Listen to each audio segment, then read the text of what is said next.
In a quiet antique shop hidden among dusty shelves, Ethan discovered an old pocket watch with strange engravings. The shopkeeper, an elderly man with knowing eyes, warned him, "This is no ordinary watch. It allows the wearer to relive past moments. But be careful. Changing the past always has consequences." Ethan barely listened. His mind raced with memories of past regrets, words left unsaid, mistakes uncorrected. That night he held the watch tightly and turned the dial back to a moment from years ago. A soft glow surrounded him, and suddenly he was standing in his old apartment the day before his biggest argument with his best friend, Noah. This time, Ethan chose his words carefully. Instead of anger, he spoke with kindness, preventing the fight that had driven them apart. When the glow returned and he snapped back to the present, his heart pounded with excitement. But his phone buzzed with a message that made his stomach drop. Noah had never become his friend at all.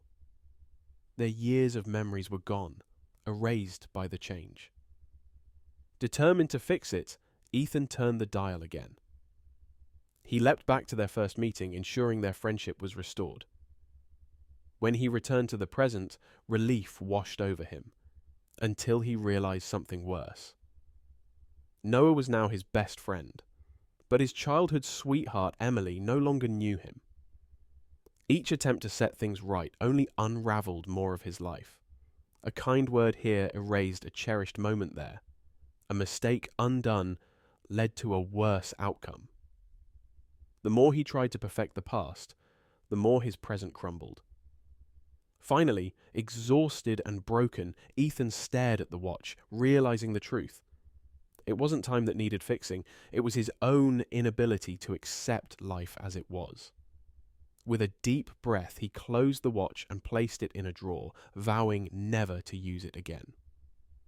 From that day on, he chose to live in the present, cherishing the moments as they came. The past was unchangeable, but the future was his to shape.